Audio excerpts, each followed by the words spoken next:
Hi, everybody, and welcome to Pop Therapy, a podcast where we explore the intersection between psychology and pop culture. There's so much to unpack. So let's get started. Well. I don't know why I like starting. I'm going to start each episode that way. Hi, everybody. It's me, your friendly neighborhood therapist, Omar. I'm just going to dive right in. It's Sunday here in New York. And to my surprise, I went to the gym earlier today, and I never go to the gym on a weekend because I'm like, this is my time to like relax. I'm not trying to sweat on purpose. But this time I was like, go to the gym, have a productive day, blah, blah, blah. And it's getting warmer here in New York. And so, of course, there's just like less clothing and more skin. And I was just at the gym monitoring all of my thoughts. One of them is the comparison voice, like the critic that comes out and is like, you don't look as good as that guy. You don't look as good as that guy. Or like, you're not as ripped as that other dude. His shoulders are better than yours. Oh my God, he has a 37 pack. You have a keg under your shirt. Like, what are you doing? And that voice just like goes on and on and on and on. And you know, one of the things I want to do with this podcast is to talk about some of the like psychological approaches, mindsets, strategies to navigate thoughts like that, to navigate when, you know, the inner critic or saboteur shows up to wreak havoc on your self-esteem. And so one of the things that I have to actively do is to remind myself, like, first of all, you don't really care about having a six pack. Like, that would be nice. It does sound nice. It's like reminding myself that I don't actually care. Also, to have the kind of body that I see at the gym sometimes where I'm like, holy shit, would require me to devote even more time to how I look. And that just sounds miserable for me. This is no shade to like people that they have to do this for their work. Like, I totally get that. If you're an actor, a trainer, or whatever, I get that. This is separate from that. But like, I'm a therapist and my clients don't need me to be jacked. So it's just, that's like, these are the things I have to remind myself. Like, Omar, first of all, nobody's asking you to be ripped. Second of all, you don't care that much. And third of all, if this is taking up that much mental real estate, then you are too bored. Like, go read a book. Like, stop thinking about your body. Go for a while, like go do something else. So it's usually an indicator that I'm bored. Hopefully, you know, someone finds this useful. But with that being said, speaking of looks, and so I'm going to tee up this story and then I'm going to introduce my guest because I want to hear his reaction to what I'm about to say. So I went to a birthday party recently and there were some people there that looked really great. They looked significantly younger than their age. These were folks that were in their like late 40s, early 50s, and they looked significantly younger, like at least 10 or 15 years younger. And at some point, we're like, oh my God, drop the beauty tips. Like, what do you do? At some point, with the best of intentions, my boyfriend, Bragg, goes to the person we're like talking to and he goes, well, guess how old he is, pointing at me. And he means it in like a supportive, like, you won't believe how old he is, like, way. And the person takes a second, like 3 seconds, looks at me up and down, and they go, 47. 47 was the guess. Mike, my boyfriend, I know I'm talking about him all the time. I'm already making having a boyfriend my personality. His mouth like dropped to the floor. And I was just like, you know what? Thank you, universe, for keeping me humble. Every once in a while, when I'm feeling like really cute, or I'm like, oh, you're looking good today, the universe is like, no, go back down to earth. 47. Yeah, that rocked my world. And I was like, well, here we are. With that being said, I'm going to introduce my guest. He's a dear friend of mine. You can catch him on TikTok talking about all things political. We're going to dive into, you know, his rise to stardom, to fame and stardom in the political world. Please welcome to your ears, Nathan June. soon. I wish people could see my face when you said rise to stardom. He was nodding like, yeah, duh. No, he wasn't. I was making that like side eye meme of just like, okay, girl, it's yeah, relax. 47. Can you believe that? Well, as somebody who is Asian, I get anywhere from like 28 to 60. It's like, oh, so you see, I figured you would understand what like this like experience, just like being someone guessing your age, like way over what your actual age. Well, most people assume, I would say a majority of it, people assume that I'm in my early 30s. Yeah. And that is genetics. Right. And Botox. Yeah. Hell yeah. But, every once in a while you will get somebody who will be like, oh, I believe that you're almost 42. Yeah, exactly. It's like, just because, I do have gray hair but like somebody who is Asian and an Asian guy specifically, I will look like this until I'm like 65 and then everything will just fall. Yeah. And then I will look like Mr. Miyagi. Yeah. It's like for the rest of my life and there's nothing I can do about it. And Nathan can say that because he's Asian. Yes. No one else can claim Mr. Miyagi. So don't get any ideas. Yeah, no, that really like rocked my world. But as a Latin person, same. It's like mostly genetics. Obviously, I've done a little like boop, boop here and there, but it is mostly genetics. Just a little jab. Just a little jabby jab, but just a cute little prick here and there. But yeah, so that just like rocked my world. But, God bless that person who guessed 47. I will never forget that for as long as I live. Yeah. So, Nate, one of the things that sticks out to me when I think about your social media presence is how like 1 second I felt like you were doing pretty standard, like I guess you would call it like lifestyle stuff, like traveling and outfits and like cute things like that. And like, oh, here's what I'm doing today. And there was like some posts about working out and fitness. And then to me as an observer, it was like one day you posted something about a politics and then all of a sudden you had like a gajillion followers following you. And I guess I want to have a sense of like, what did that feel like for you? It felt like overnight to me that I was like, holy shit, this is someone who has a ton of followers, whose content is almost exclusively now like breaking down political information and news. But I am also aware of like, as an audience member, like that's from my perspective. What was it like for you, or how did it feel like for you? Well, let's rewind a little bit. And I had been stretching back to the pandemic. I had been very, very mindful, and I had been observing what I would call performative wokeness happening from progressives and really starting with the Black Lives Matter movement, where you had individuals who have never probably even had a friend in their life who was Black, suddenly posting Black squares.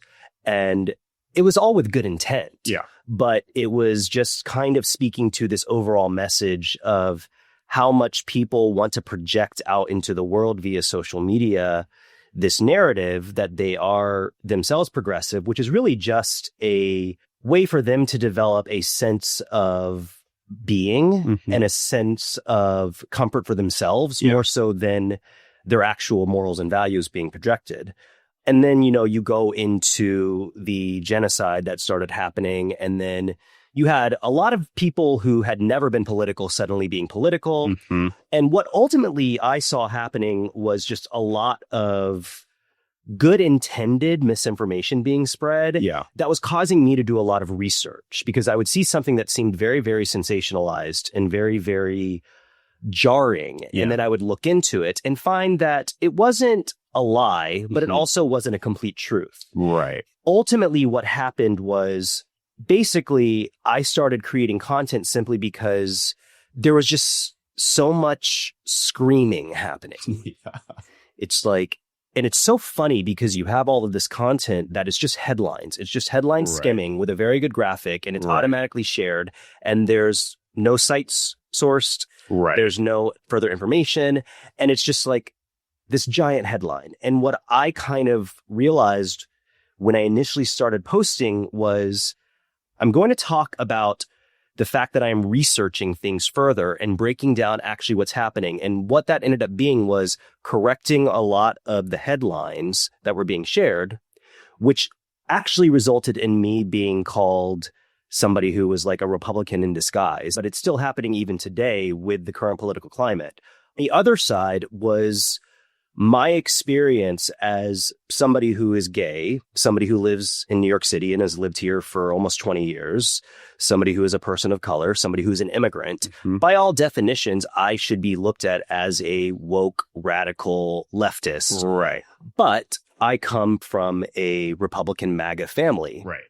And so I was also providing a lot of context as to what is the actual psychological, emotional, and like reasoning behind MAGA's existence, because I understand it firsthand. Right. I remember one of the things that I found really fascinating and that I appreciated was that it felt like you were creating content to help your family understand a lot of what was going on, or rather that you had them in the back of your mind as like, I want to try to explain this in a way that my incredibly conservative family members can understand, or can at the very least like hear. And it felt like that was always in the back of your mind, that it was kind of for them, not exclusively, but that's like, it felt like that's where it started. It did in a certain way. Like I knew my family was following me, you know what I mean? Right. And I knew that they were seeing it. And it was one of those things where I wasn't trying to defend certain narratives that exist on the very evangelical, conservative, Christian side of politics. I was more so trying to explain to them and explain to anybody who cared to listen to me that the divisiveness is actually the worst part of the political climate in our country right now.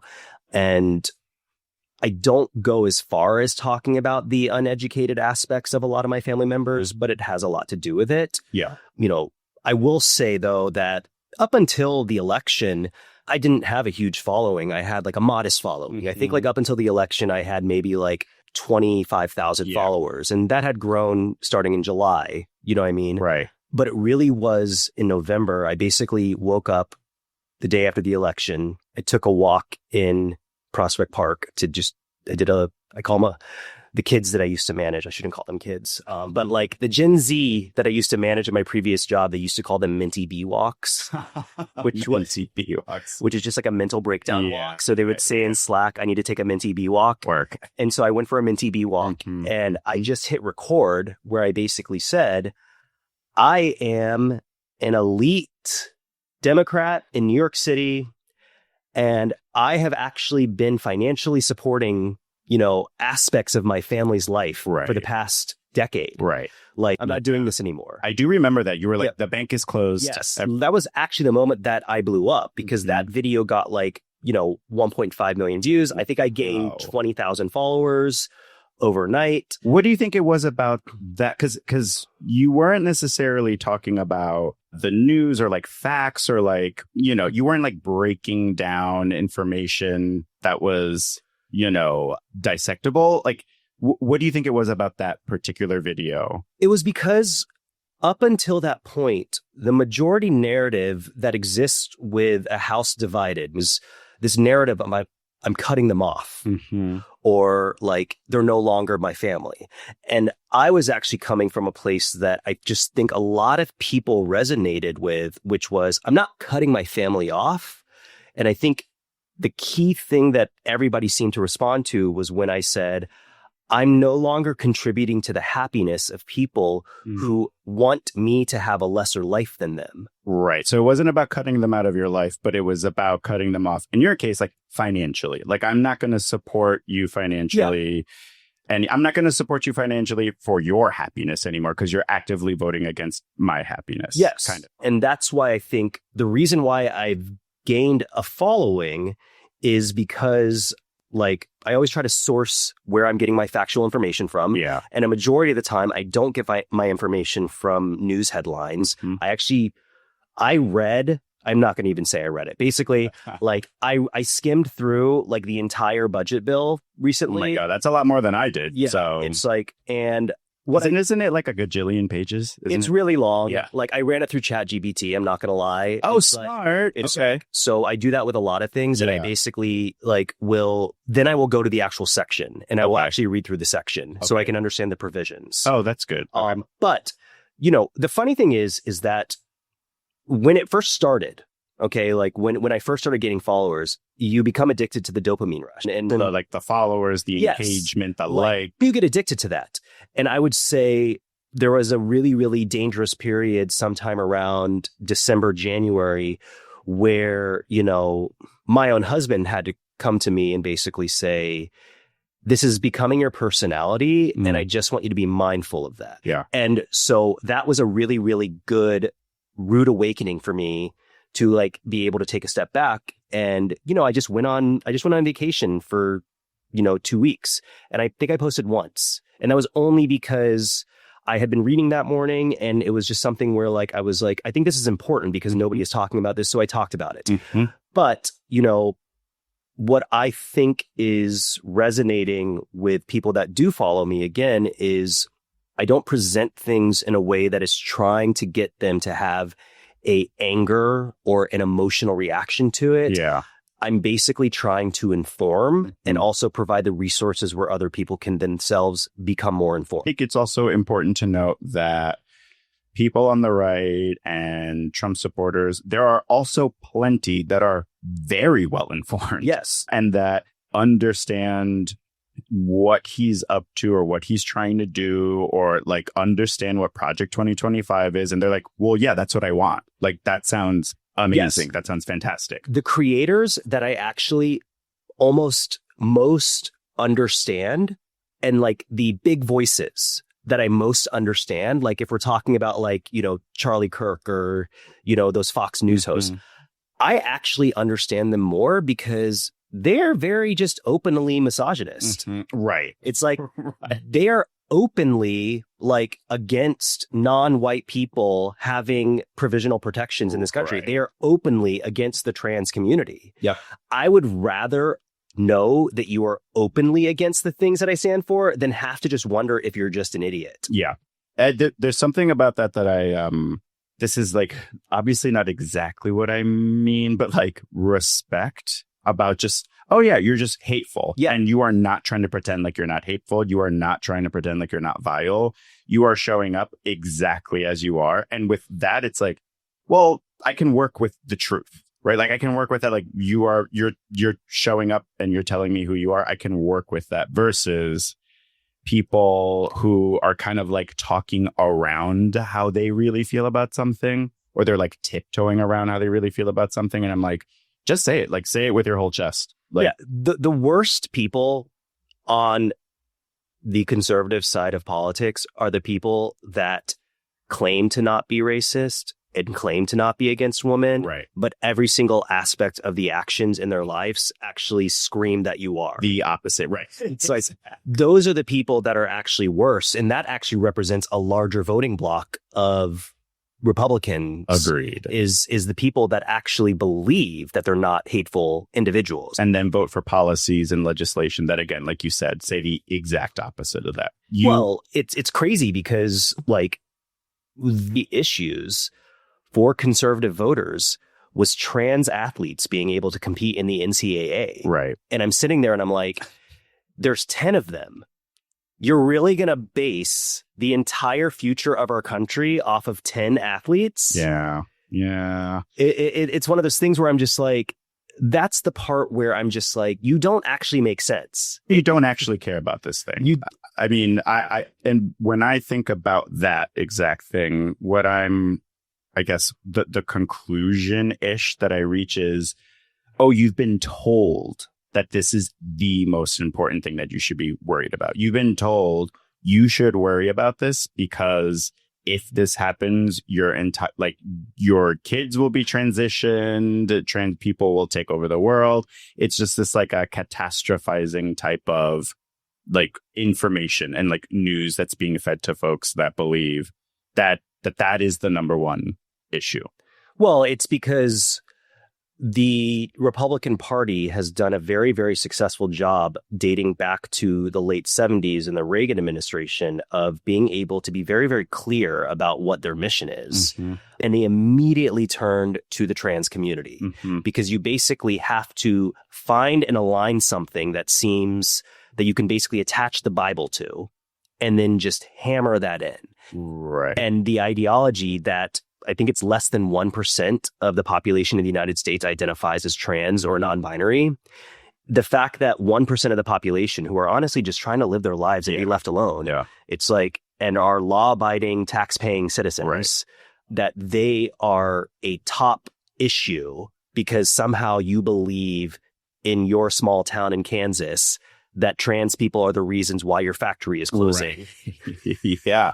And it's like, I think you bring up a good point about a successful campaign to choose a villain and to rally around a villain. And in this case, right now, it's trans people. And I agree. They've done they've been so successful at convincing people that trans people and immigrants are the reasons why your roads are falling apart, why groceries are so expensive, why you can't find a job. And it is, again, I'm like, wow, how did y'all do that? But it kind of makes sense too, because historically, folks like to rally around a villain. Like folks like to choose a villain, a scapegoat, and sort of like project all of their unhappiness and anger at that. Like people want someone to blame. We do that in life in general. In life in general, exactly. Exactly. Let alone in politics. Like you lightly touched on it even with your story about being at the gym earlier today, which is like you very loosely attributed a moment of your unhappiness due to somebody else who just because they were more ripped or had a better body than you. And then if you're a gay individual listening to this, we all look at that person and we just secretly inside of our heads, the narrative, I hate you. Yeah. like plays in your or even just like on a smaller scale, like I'm so jealous. Yeah. Like I like you shouldn't have that. I should have that. Like that sort of mentality. Yeah. So I'm going to switch gears a little bit because I'm really interested to know who was the most exciting like follow that you got. Jennifer Aniston. Okay, that is impressive. That is impressive. Yeah, Rachel herself. Yes. I was laying on the ground on my back while a bunch of friends were at my husband and I's apartment playing Quiplash one night. Oh, wait, was I there? I think I was there. And I think I screamed, oh my God. Yeah. It's like, and everybody looked up at me and Sam was like, what? And I said, Jennifer Aniston just started following me. I do remember that. I was like, wow, he made it. Is it weird to imagine Jennifer Aniston just sort of sitting there on her phone and just like listening to you, watching you talk? It is, if I'm being completely honest, and I seriously doubt she will ever listen to this, and you're going to laugh at this, I actually muted her for my stories. It's because I'm like, I only want her to see like specific aspects of my life. I don't want to annoy Jennifer Aniston with my day-to-day Instagram story. Your trip to Mallorca. Yeah, exactly. I'm like, so I'm just going to like make it just so that she just gets the stuff in my feed. Yeah. And then it's so sad because every so often, like maybe every 2 weeks, I like go back and I go to her page and see if she's still following me. Well, yeah, you got to make sure. I was a huge Friends fan. Yeah. That's you mentioned earlier how your husband, Sam, shout out, said to you that there was like a come to Jesus moment where he was like, this is kind of taking over. So I would imagine that this has required you to consider and to think about how to compartmentalize this, the work that you do on social media and your own personal life. How difficult or easy has that been? And how have you been able to separate the two? How have you been able to like leave work at work, essentially, when it comes to this? Just because it's with politics, it impacts every moment of our lives. Like it plays a role in everything from like groceries to employment. So how do you separate the two? A lot of people incorrectly assume that this is what I do for a living. And I have a actual job. Yeah. And actually, my job as a management consultant and chief marketing officer actually lends itself very, very well because my actual job is to analyze data and then create marketing strategies based off of that information. In terms of your question, though, the way that I have learned how to separate, because a lot of people actually come to me and they're like, I don't understand how you can just constantly be tapped into the news and not lose your mind. And it actually comes down to, honestly, a lot of things that I learned through therapy, which was the ability to separate things from emotionally impacting you, from, being able to actually analyze things for what they are and what it is. I go to a place of some of the worst possible things are happening to the most marginalized and at-risk people in this country right now. And I don't not have empathy. And I definitely have a moment of tiny rage when I read things. Yeah. But the way that I think about it oftentimes is there's nothing I can really do about it. You know what I mean? So I turn to actually creating content as a means to voice how I am processing specific things. But the hardest part, honestly, is it flies at you all day. Yeah. You know what I mean? Like you can go into your grocery store in New York City and you can still see signs up that say, due to egg shortages and like blah, blah, blah. It's like we are limiting, like for the longest time, my grocery store said I was only allowed to buy 1 carton of eggs. Oh, wow. It's like, but what I've kind of done is I've reached a point now where I've already hit whatever milestones and goals that I had for myself when I started doing this. And I refuse to actually let it become my identity. I actually do like a hack that I learned by watching a YouTube video, which is I actually take my phone and I have an app that I actually do a countdown clock on, and I usually put it for 90 minutes. And so basically this countdown clock goes from 90 minutes. And during the work week, I'm not allowed to look at my phone and I have to do work right now.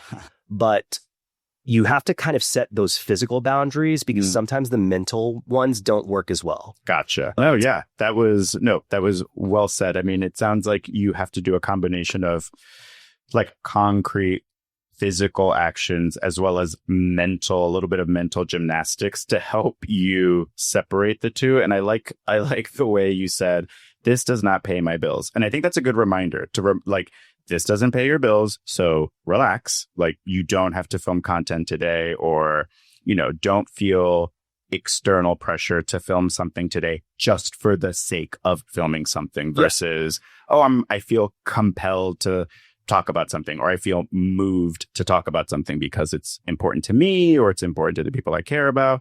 So I think that that's like a much better North Star to use. One of the things that I've been reading about and hearing people discuss is the fact that the role of social media and political discourse has changed so much from early Instagram days and even early Facebook days to now. And one thing I've been noticing people say report is that a large percentage of the population get their news from social media, whether that means Facebook or TikTok or whatnot. And the almost immediate reaction I've seen isn't that so sad? Isn't that so unfortunate that people get their news from social media? And I mean, and I'm sure there are pros and cons to that, but my immediate reaction is more like, what does this reflect about the current political landscape? What does this reflect about the individuals and the populations that are mostly getting their news from social media? And I have more questions than judgments about that. So I'm curious to hear, what do you think that reflects? Do you agree? Do you sense that a lot of people are only or mostly getting their news from social media as well? What do you think? Well, it's a factual statement that a large percentage of Americans get their information from social media. It's not even necessarily news. That's a good point. It's that they get a relative amount of information. If you count YouTube as social media, which you can say it is and it isn't. Yeah. Most people are learning things on YouTube right now. That's such a good point. the history of how social media has impacted politics really dates back to 2008, because 2008 was actually the year that Facebook had only allowed non-college students to be able to use the app for about 2 years by then. Because up until 2005, 2006, Facebook was only for college students. Then they opened it up to the masses. So that was the first time that you had a campaign with social media involved. And then by 2008, you also had Twitter, which had just started coming around. So information sharing started becoming really, really prevalent. Now, 2008 also happened to be the start and the birthplace of MAGA politics with vice presidential candidate Sarah Palin, where you can say a lot of things about what that meant. Just because somebody who was completely unqualified, unable to answer simple questions about foreign policy was suddenly going to be the vice presidential candidate or the vice president in the office. It sort of like opened the door to other like really ill-informed or what it did though was it actually became a representation for what people referred to back then as the silent majority, which was people who were in more rural areas of our country had never been able to have a politician that they believed spoke to them. Right. I am one of those people where I actually think it's more positive that people are able to get information so accessible to them in small segments, just because I think people are more informed about specific things. I think the more people are sharing things about Gaza, about Medicaid, about Social Security, about veterans benefits, about FEMA, about housing, I think it's better. The more we have of that and the less we have of men in Speedos running through our feeds is so much better, in my opinion. Yeah, I feel the same way. I mean, making information more accessible, I'm never going to be in opposition of that. And so that like really resonates with me. I obviously, and correct me if I'm wrong, I think you would agree, like I do understand some of the cons to that. Like information is more accessible, which means misinformation is also more accessible. So I do like get that like we have a long way to go. But overall, I'm like, yeah, more information, more accessibility, make it easier to understand, make it feel like it's something you can digest is overall like, which is why I think the fact that a large population of people get information and news from social media, I'm like, well, great. Like they're consuming content in a way that's like accessible to them or easy for them. The problem is, because I agree with you, the problem is that an overwhelming majority of the creators and the media publication entities that create this content are creating rage bait. Yeah. You know, so that's the catch-22, which is it's great that people are now getting more information than they did before. The bad part is that most people don't want to do any more research than viewing the Instagram post and just coming to a conclusion. Yeah. And then one social media post can suddenly convince somebody that the government spends money on transgendered mice operations. Right. And it's wild to think like people really want to believe that.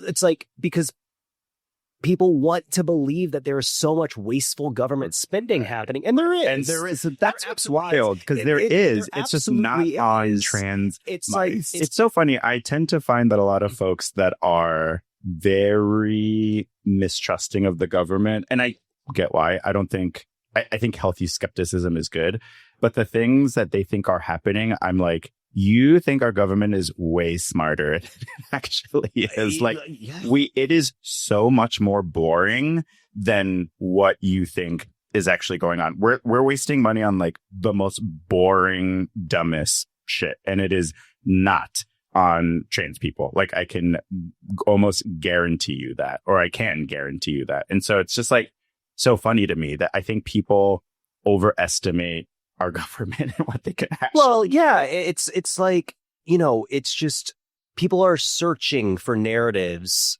to confirm their extremism. Yeah. It's so interesting too, because with the male loneliness epidemic, it's a lot of the men that follow or listen to folks like Joe Rogan or Andrew Tate, they talk so much about like individualism and like pulling yourself up by your bootstraps and like, you know, you can be the change you want to see. Like it's all up to you. But it's like a false sense of individualism because then they end up blaming all of their problems on everybody else. Yeah. And not taking any accountability and not thinking, oh, I'm feeling really lonely.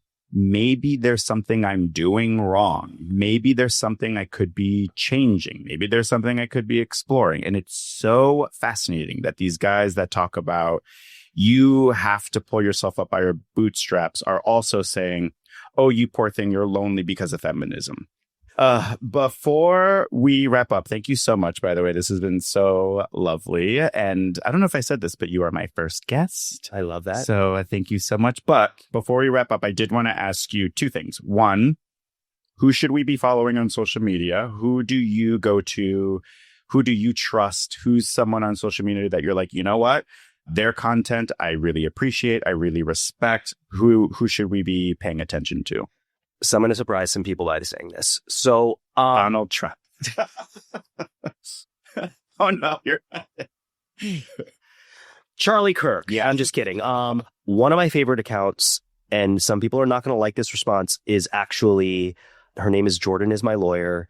And she has a podcast called Unbiased. Yes, I'm familiar. She's a little biased, if I'm being completely honest. Well, that's so funny. I follow her too, Yeah. and I appreciate the intention of providing facts as just like the facts. But it brings up this whole philosophical question as like, which is there such a thing as unbiased information, like, or unbiased thought? But that's for another podcast. I would say on a grading scale, I would give her like a solid B plus A minus on actually being unbiased and just reporting facts. Okay. And she has a law degree. She's a lawyer. Yeah. This is why she's called Jordan is My Lawyer. Yeah. And so she's really great. I like Ground News. Mm-hmm. I follow them on social media just because I like the fact that they report on things and then they give basically a grading scale of, does this lean progressive or does this lean conservative? Okay. Cool. They're really good. In terms of entertainment and peace of mind in the political sphere, there is a Black creator I follow called Booker Squared. She just drags white conservative women to hell. But like her roasts are like, they give me so much joy. Oh, I can't wait to look that up. And shout out to my internet friend Suzanne Lambert, who is she's known as the Regina George liberal. Okay. And she was the one that made like Republican makeup like very, very popular. Oh, it's okay, like, cool. She is amazing. She basically has this level of pettiness, which is like aspirational. So in under a minute, can you tell my audience, all of two people, probably my mom. Hi, Mom. What is one thing that you have learned or one piece of advice or nugget of wisdom from a therapist or from your own therapy or from like the mental health world that you take with you everywhere you go that's been really meaningful to you? Yeah, this was my second therapist. She really, really helped me out with. So for context, I'm a double Virgo.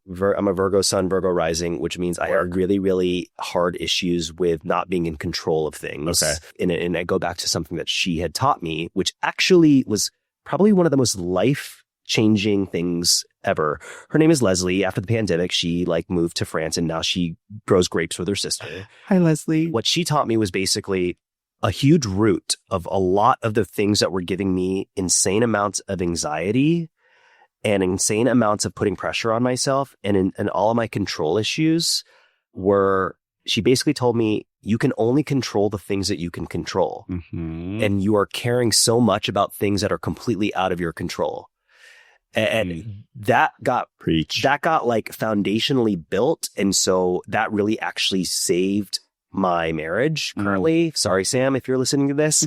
But like, you know, I used to approach relationships with this belief that I can change people. Yeah. And people don't really like to change. No, change is like scary. It's like so much work. This understanding of basically you can only control the things that you can control.